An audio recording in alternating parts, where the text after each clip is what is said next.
मंगलवार देर शाम प्रधानमंत्री नरेंद्र मोदी ने देश को संबोधित किया। हालांकि कई तरीके के कयास लगाए जा रहे थे कि आखिरकार प्रधानमंत्री नरेंद्र मोदी इस बार देश के लिए क्या पैगाम लेकर आने वाले हैं। हाथ धुलने और मास्क का ख्याल रखिए। प्रधानमंत्री नरेंद्र मोदी ने कहा कि याद रखिए, जब तक दवाई नहीं तब तक ढिलाई नहीं। एक कठिन समय से निकलकर हम आगे बढ़ रहे हैं। थोड़ी सी लापरवाही हमारी गति को रोक सकती है, हमारी खुशियों को धूमिल कर सकती है। जीवन की जिम्मेदारियों को निभाना, सतर्कता, ये दोनों साथ साथ चलेंगे तभी जीवन में खुशी बनी रहेगी। 2 गज की दूरी, समय समय पर साबुन से हाथ धुलना और मास्क का ध्यान जरूरी।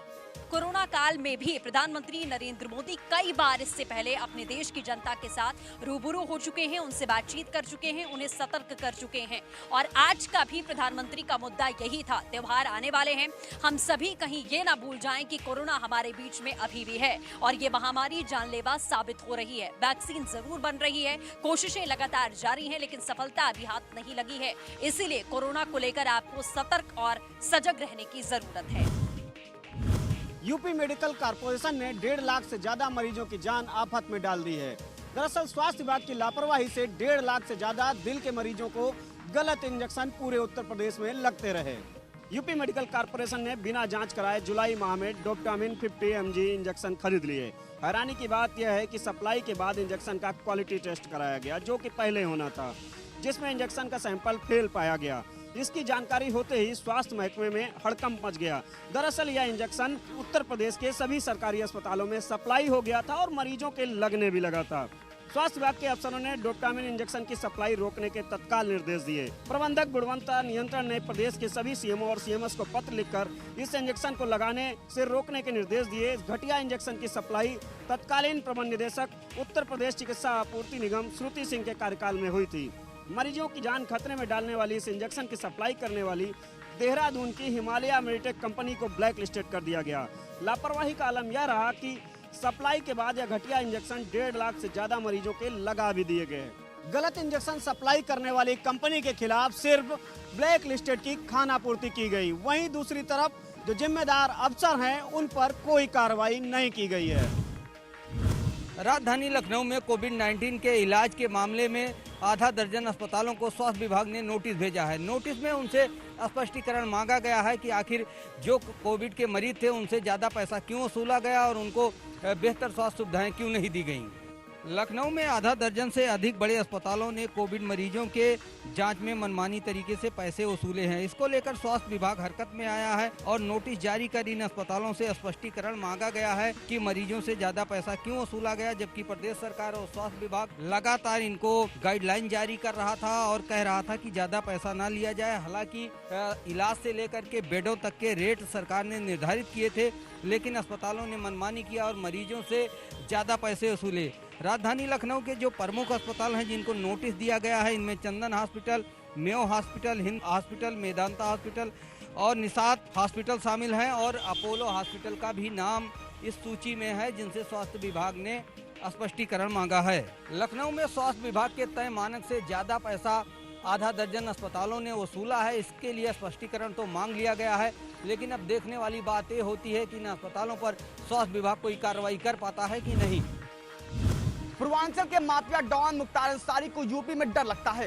ये तब साबित हुआ जब Uttar Pradesh police B warrant लेकर पंजाब की रोपड़ जेल में बंद मुख्तार अंसारी को पेशी में ले जाने के लिए पहुंची थी, जहां पर पुलिस को एक लंबा चौड़ा चिट्ठा पकड़ा दिया गया, जिसमें मुख्तार अंसारी को 3 महीने के लिए बेड रेस्ट जारी किया गया था।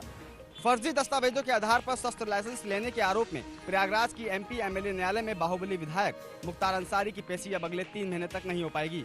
मुख्तार को बी वारंट पर लेने के लिए पंजाब पहुंची यूपी पुलिस को रोपड़ जेल के अधिकारियों ने चिकित्सीय आधार पर बाहुबली विधायक को भेजने से इनकार कर दिया। रोपड़ जेल में यूपी की गाजीपुर पुलिस को मुख्तार की मेडिकल रिपोर्ट दी गई, जिसमें बताया गया मुख्तार को मधुमेह, अवसाद और स्लिप डिस्क जैसी गंभीर बीमारियां हैं, जिससे उसे 3 महीने का कंप्लीट बेड रेस्ट करने की सलाह दी गई है। ये ऐसा पहली बार नहीं है जब मुख्तार अंसारी उत्तर प्रदेश में आने या फिर रहने से डर रहा हो। इससे पहले योगी सरकार बनते ही मुख्तार अंसारी ने खुद की जान को खतरा बताते हुए उत्तर प्रदेश की बाहर किसी जेल में शिफ्ट करवाने का अनुरोध किया था, क्योंकि योगी सरकार लगातार मुख्तार अंसारी के गुर्गों को निशाना बना रही है, जिससे पंजाब की जेल में बंद मुख्तार अंसारी दहशत में है।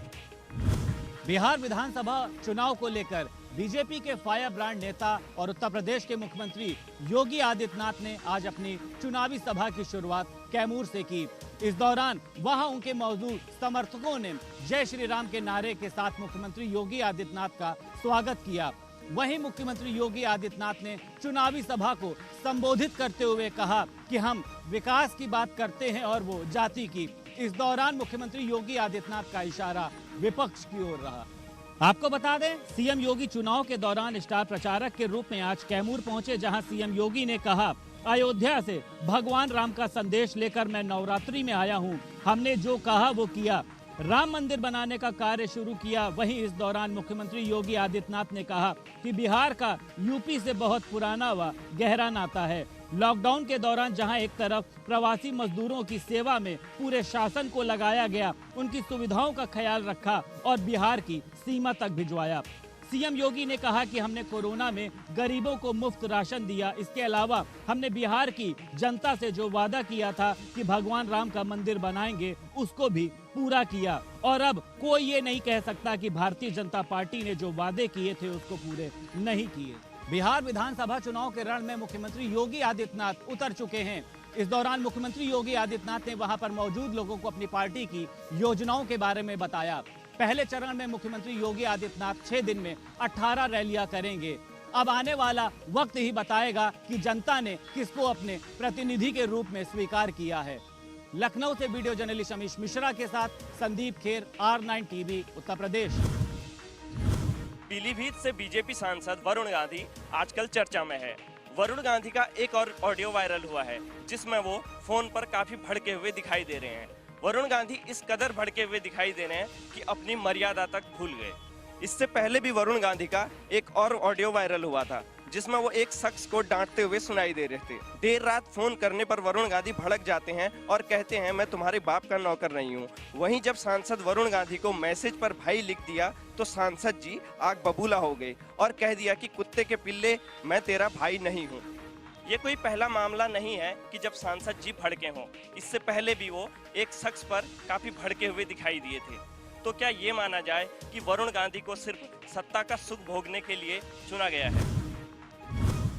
उत्तर प्रदेश में योजना कोई भी हो, उस पर बहस होने लगती है कि योजना सपा की या भाजपा की, फिर चाहे मेट्रो का उद्घाटन हो या सिग्नेचर बिल्डिंग का लोकार्पण। वहीं आज उत्तर प्रदेश के मुख्यमंत्री योगी आदित्यनाथ, देश के गृह मंत्री राजनाथ सिंह ने कैंसर इंस्टीट्यूट की ओपीडी का उद्घाटन किया, जिस पर पूर्व मुख्यमंत्री अखिलेश यादव ने तंज कसते हुए लिखा कि लगता है भाजपा सरकार सपा की योजनाओं का फीता काटने के लिए ही बनी है। आज राजधानी लखनऊ में cancer institute and specialist hospital के ओपीडी ब्लॉक का मुख्यमंत्री योगी आदित्यनाथ और देश के गृह मंत्री राजनाथ सिंह ने वर्चुअल माध्यम से लोकार्पण किया। ये अस्पताल तमाम सुविधाओं से लैस हैं। करीब 101 एकड़ में फैले संस्थान के निर्माण में 1000 करोड़ रुपए खर्च हुए थे। इस अस्पताल में 8 बजे सुबह से 12:30 बजे तक पंजीकरण होगा। वहीं कैंसर संस्थान में 17 विभाग शुरू किए गए हैं। मरीजों को सस्ती दवाएं मिल सकें, इसके लिए संस्थान में अमृत फार्मेसी भी खोली गई है। आयुष्मान योजना में पंजीकृत मरीजों को संस्थान में मुफ्त इलाज मिलेगा। जहां एक तरफ उत्तर प्रदेश सरकार तमाम परियोजनाओं के फीते काट रही है, वहीं वर्तमान सरकार पर विपक्ष लगातार हमलावर होता नजर आ रहा है। विपक्ष का कहना है कि सरकार को वाहवाही बटोरने के अलावा कोई काम नहीं है। सपा और भाजपा के बीच में लगातार योजनाओं को लेकर होड़ लगी रहती है, जिस पर कांग्रेस भी सुर में सुर मिलाती नजर आती है। लेकिन अगर बात करें इन योजनाओं से जनता का जरूर लाभ हो रहा है। हाथरस कांड में सीबीआई की जांच पड़ताल का सिलसिला लगातार जारी है। वहीं आज हाथरस कांड में जारी सीबीआई की आरोपियों से पूछताछ में कई अहम सबूत मिले हैं, जिसमें पुलिस की लापरवाही का मामला भी सामने आया है, जिसमें बताया जा रहा है कि जेल में बंद चारों आरोपियों में एक की उम्र 18 साल से कम है। हाथरस केस की जांच में सीबीआई की टीम ने जब से कमान संभाली थी, तब से पीड़ित के परिवार वालों से ही लगातार पूछताछ की जा रही थी। पीड़ित के भाई, भाभी, पिता और मां से सीबीआई ने कई दफा पूछताछ की थी, लेकिन अब जांच का दायरा आरोपियों की तरफ बढ़ गया है, जिसमें अब एक नया मोड़ सामने आ गया है, जिसमें पुलिस की लापरवाही का मामला सामने आया है। 4 आरोपियों में एक नाबालिग है, जिसमें आरोपी की मां का कहना है कि मार्कशीट मेरे बेटे की है, वो नाबालिग है। सीबीआई की टीम घर आई थी और मार्कशीट लेकर गई है। वहीं आपको बता दें, हाथरस मामले में सीबीआई के हाथ एक आरोपी की मार्कशीट लगी है, जिससे खुलासा हुआ है कि जेल में बंद 4 आरोपियों में एक आरोपी नाबालिग है। मामला प्रकाश में आने के बाद आला अधिकारियों में हड़कंप मच गया है। वहीं घटना से जुड़े सभी सस्पेंड पुलिसकर्मियों से लगातार पूछताछ की जा रही है। वहीं आपको बता दें, हाथरस मामले में सीबीआई इससे पहले भी अलीगढ़ जेल में बंद 4 आरोपियों से लगभग 8 घंटे तक की पूछताछ कर चुकी है। असलाहा विभाग से असलाहा की फाइलें गायब होने का मामला अभी शांत भी नहीं हुआ था कि कानपुर में प्राइवेट नर्सिंग होमों के रजिस्ट्रेशन की फाइलें नदारत होने से हड़कंप मच गया। वहीं सीएमओ ने सुपरिटेंडेंट डॉक्टरों को एक सप्ताह की मोहलत दी है कि वो सारे रजिस्ट्रेशनों की फाइलें उपलब्ध कराएं। आपको बता दें कि कल्याणपुर में अवैध हॉस्पिटलों की भरमार है, फर्जी रजिस्ट्रेशन से हॉस्पिटल चल रहे हैं। इस तरह की जानकारी पर सीएमओ की टीम कार्रवाई कर रही है। कई हॉस्पिटल सीज हुए हैं, कई हॉस्पिटल ऐसे हैं जिनके संचालक ने कागज तो दिखाए लेकिन वह उनकी फाइलें सीएमओ कार्यालय से गायब हैं। विभागीय कर्मचारी उन फाइलों को नहीं दिखा पा रहे हैं। महावीर हॉस्पिटल के छापे के दौरान एफआईआर लिखी गई, कार्रवाई हुई, इसके साथ ही कागज दिखाने के आदेश हुए। हॉस्पिटल संचालक ने जो कागज दिखाए वह कार्यालय से गायब मिले। सीएमओ ने सख्त तेवर में कहा है कि अगर अब की बार एक हफ्ते के अंदर अगर सुपरिटेंडेंट डॉक्टर फाइलें नहीं देते हैं प्राइवेट नर्सिंग होमों की तो अब उन्हें हटा दिया जाएगा। उनकी जगह पे दूसरे सुपरिटेंडेंट डॉक्टरों की नियुक्ति करके जांच कराई जाएगी। कोरोना वॉरियर के तौर पर काम कर रहे सरकारी कर्मचारियों के एक दिन की वेतन कटौती का फैसला सरकार ने वापस लिया है। कोरोना फंड के नाम पर एक दिन की वेतन कटौती करने का आदेश उत्तराखंड सरकार ने वापस ले लिया है, जिसके बाद सरकारी कर्मचारियों ने राहत की सांस ली है। वहीं एक दिन का वेतन कटौती के मुद्दे के खिलाफ हाईकोर्ट में याचिका दाखिल करने वाले दीपक बेनीवाल का कहना है कि किसी भी कर्मचारी को मिलने वाला वेतन उसकी निजी संपत्ति होता है। इसी को आधार बनाते हुए हाईकोर्ट में याचिका दाखिल की गई थी, जिसके बाद ही सरकार ने यह फैसला किया। वहीं अदालत में सरकार ने जो दस्तावेज उपलब्ध कराए हैं उसमें केवल IAS, PCS और माध्यमिक शिक्षक संगठन के अलावा किसी ने भी सरकार को वेतन कटौती के लिए लिखित में कुछ भी अपनी मंजूरी नहीं दी है। कोरोना महामारी से लड़ाई को लेकर सरकार ने सभी राज्य कर्मचारियों के एक दिन का वेतन काटने का फैसला किया, लेकिन अब सरकार ने अपना ही फैसला वापस ले लिया है, जिससे सरकार की परेशानी थोड़ा बढ़ सकती है। तो वहीं राज्य कर्मचारियों ने राहत की सांस ली है। उत्तराखंड में कोरोना से हुई 89 मौतों का मामला उलझता ही चला जा रहा है। जहां विभाग के अधिकारी तमाम अस्पतालों को स्पष्टीकरण मांगने के लिए नोटिस भेज रहे हैं, वहीं अस्पतालों की तरफ से पोर्टल की व्यवस्था को लेकर ही सवाल खड़े करना शुरू कर दिया गया है। स्वास्थ्य विभाग में पिछले दिनों 89 मौतों के मामले में हुए गड़बड़ झाले को लेकर अब अस्पतालों की ओर से भी स्वास्थ्य विभाग पर पलटवार होना शुरू हो गया है। जी हाँ, पिछले दिनों हेल्थ बुलेटिन में 89 मौतों के छुपाए जाने के मामले को लेकर तमाम अस्पतालों को नोटिस भेजे जाने के साथ ही स्पष्टीकरण मांगा गया था, जिस पर दून मेडिकल कॉलेज के द्वारा तीखी प्रतिक्रिया देते हुए बताया गया कि अस्पताल के द्वारा जनपद के नोडल अधिकारी को 131 मौतों का आंकड़ा दिया गया है, जबकि सरकारी पोर्टल में महज 115 मौतों का ही आंकड़ा दून मेडिकल कॉलेज के नाम पर दर्ज किया गया है, जिससे साफ होता है कि पोर्टल में खामी होने के चलते इस तरीके की समस्या सामने आ रही हैं। राज्य में कोरोना से हुई 89 मौतों के मामले में अब विभाग के आला अधिकारियों के बीच तालमेल की कमी खासी दिखाई दे रही है। ऐसे में अंदाजा लगाया जा सकता है कि स्वास्थ्य विभाग के अधिकारी कितनी गंभीरता के साथ कोरोना को लेकर काम कर रहे हैं। चर्चित पिंटू सेंगर हत्याकांड मामले में आरोपी कुख्यात अपराधी भाइयों ने कोर्ट में सरेंडर कर दिया है।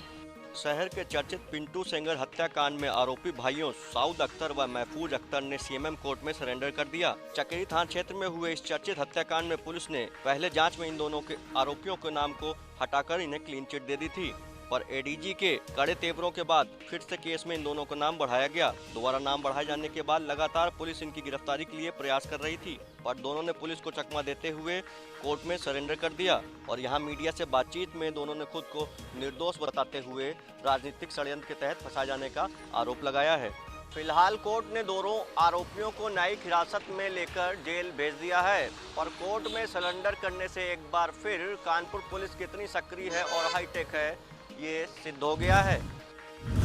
आगरा के भीमराव अंबेडकर विश्वविद्यालय के खंडारी कैंपस के फार्मेसी डिपार्टमेंट में MBBS की नेत्र विज्ञान की परीक्षा में आज 10 मुन्ना भाइयों को हिरासत में लिया है, जो एग्जाम के दौरान इलेक्ट्रॉनिक डिवाइस से चीटिंग कर रहे थे। आगरा में आज MBBS फाइनल प्रोफेशनल पार्ट 1 की परीक्षा में मुन्ना भाई पकड़ने का मामला सामने आया है। गोपनीय सूचना के आधार पर टीम ने छापामार कार्रवाई की। यह परीक्षा खंडारी स्थित विश्वविद्यालय के संस्थान में हो रही थी। खंडारी स्थित डॉक्टर भीमराव अंबेडकर विश्वविद्यालय के फार्मेसी विभाग में MBBS थर्ड प्रोफेशनल नेत्र विज्ञान की परीक्षा चल रही थी। यह परीक्षा FH मेडिकल कॉलेज एतमादपुर के छात्रों की थी। पेपर बांट दिया गया था और छात्र अपना पेपर कर रहे थे। सूत्र बताते हैं कि फोन पर सूचना मिली थी परीक्षा में नकल कराई जा रही है। इसके बाद विश्वविद्यालय प्रबंधन ने गोपनीय तरीके से टीम गठित की और परीक्षा के दौरान टीम ने खंडारी कैंपस में परीक्षा के दौरान विद्यार्थियों की पड़ताल की, जिसमें 10 विद्यार्थियों को ऐसा सामान मिला कि देख सभी हैरान रह गए। छात्रों के पास इलेक्ट्रॉनिक जैसी कुछ डिवाइस मिली है जो कान में लगी रखी थी और बाहर से बोलकर इन्हें नकल कराई जा रही थी। पकड़े गए मुन्ना भाइयों से 10 डिवाइस भी मिली हैं जो परीक्षा के दौरान कान में लगाकर और ताबीज में इलेक्ट्रॉनिक डिवाइस लगाकर बाहर से उनको नकल कराई जा रही थी। हालांकि पुलिस ने पूरा मामला अपने संज्ञान में ले लिया है, लेकिन अब इंतजार है विश्वविद्यालय प्रबंधन का। अगर विश्वविद्यालय प्रबंधन उनको तहरीर देता है तो इन 10 छात्रों पर मुकदमा दर्ज किया जाएगा। बताया जा रहा है ये सभी छात्र एतमादपुर इलाके के FH मेडिकल कॉलेज के हैं, जिनकी परीक्षा आगरा के विश्वविद्यालय में चल रही थी। मेरठ के थाना परतापुर क्षेत्र के मेहरौली गांव के जंगल में एक महिला की हत्या कर शव फेंके जाने की घटना का पुलिस ने 24 घंटे में खुलासा करते हुए मृतक महिला के भतीजे को गिरफ्तार कर लिया है। दरअसल 19 अक्टूबर को एक महिला का शव थाना परतापुर क्षेत्र के मेहरौली गांव में गन्ने के खेत में मिला था। पुलिस ने हत्या का खुलासा करते हुए मृतक महिला के भतीजे को गिरफ्तार कर लिया। पुलिस पूछताछ में आरोपी भतीजे ने चाची के संबंधों का खुलासा करते हुए पुलिस को बताया कि उसकी चाची के कई लोगों से अवैध संबंध चल रहे थे। हत्या वाली रात को भी महिला किसी से मिलने के लिए जा रही थी। आरोपी दीन मोहम्मद ने अपनी ही चाची नसरीन की हत्या का शव ईख के खेत में फेंके जाने की बात कबूली है। मृतक महिला का पति कई दिनों से बाहर गया हुआ था।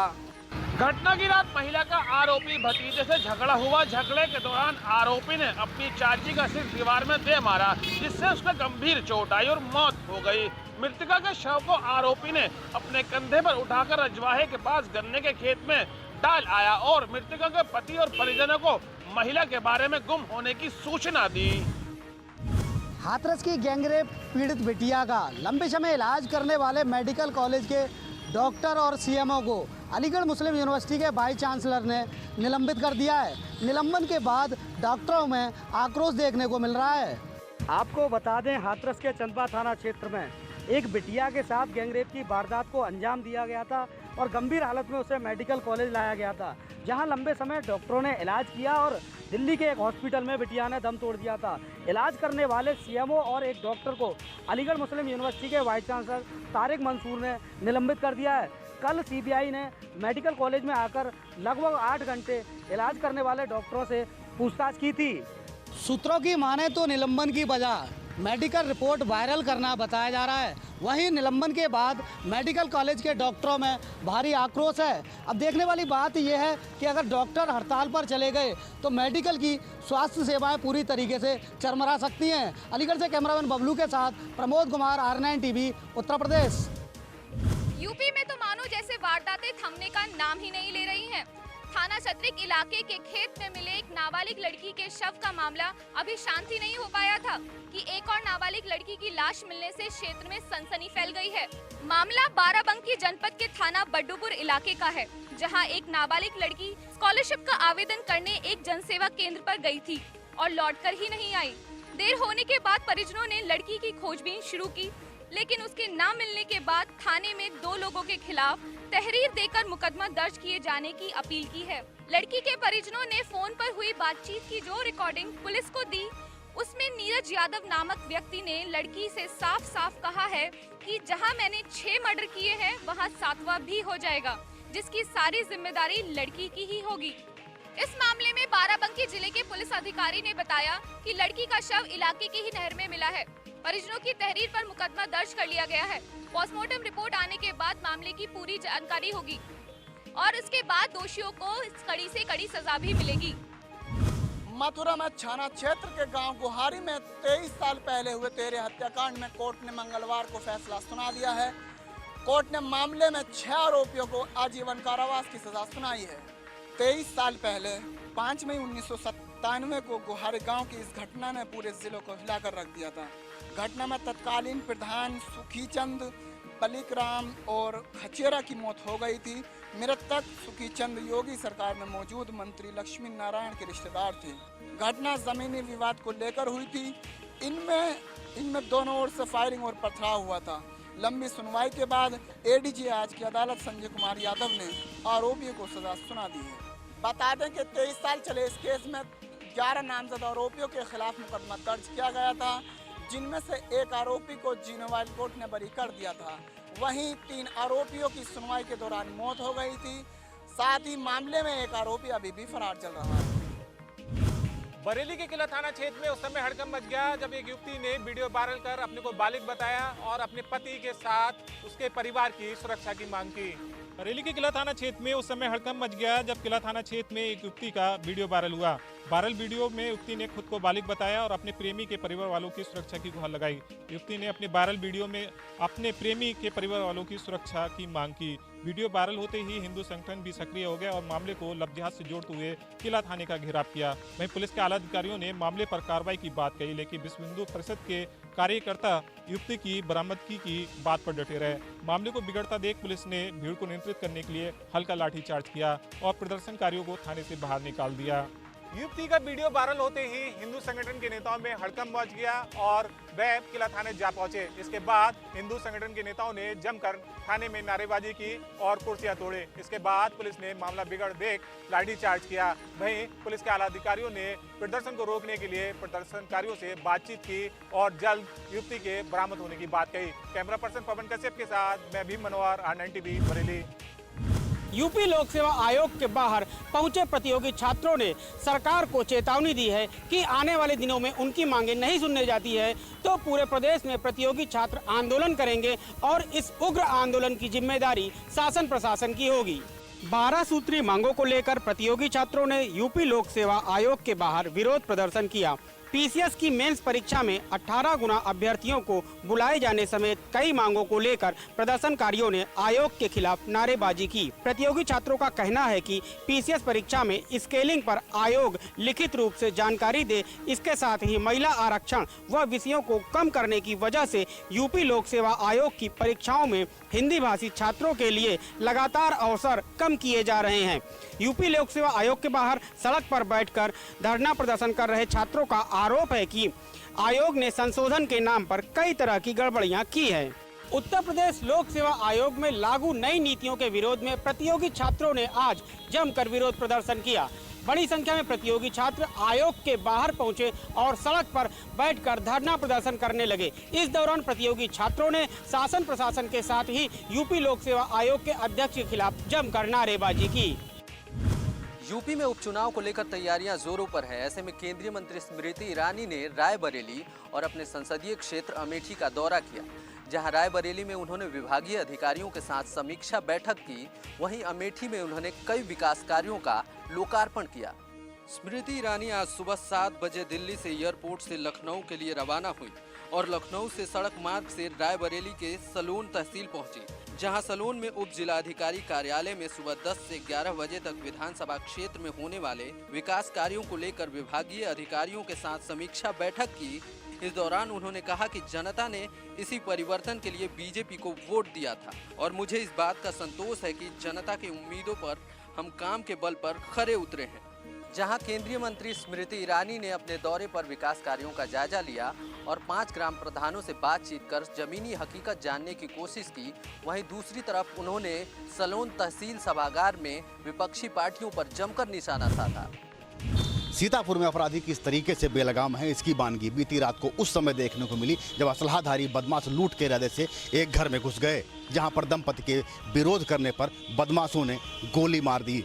इस घटना में दंपति बुरी तरीके से घायल हो गए, जिन्हें अस्पताल में उपचार के लिए भर्ती कराया गया है।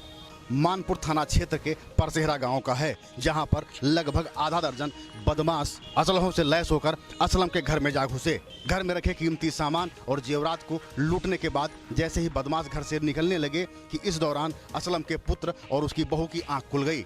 दोनों ने लूट का विरोध किया और बदमाशों को वहीं पर पकड़ लिया। खुद को फंसता हुआ देखकर बदमाश असलहों के बट से दोनों के ऊपर ताबड़तोड़ वार कर दिए। बदमाशों के इस हमले में दोनों गंभीर रूप से घायल हो गए। बावजूद इसके दोनों ने बदमाशों को नहीं छोड़ा। आखिर में बदमाशों ने गोली मार दी, जिससे कि उसकी जो पत्नी है रुबीना, उसके हाथ में चोट आई और वो जमीन पर जा गिरी। इसके बाद बदमाश मौके से भाग निकले हैं। पुलिस इस पूरे मामले में एक संदिग्ध को हिरासत में लेकर पूछताछ कर रही है। सीतापुर पुलिस भले ही घटनाओं के शीघ्र खुलासे का दावा कर रही हो, साथ ही साथ अपराधियों पर नकेल कसने के लिए उनके द्वारा गलत तरीके से जमा की गई संपत्ति भी जब्त कर रही हो, बावजूद इसके अपराधियों के मन में किसी तरीके का कोई भय नहीं दिख रहा है। देखना यह है कि पुलिस का आखिर इन अपराधियों में कब भय दिखेगा और कब इस तरीके की दुस्साहसिक वारदातों पर लगाम लग सकेगी।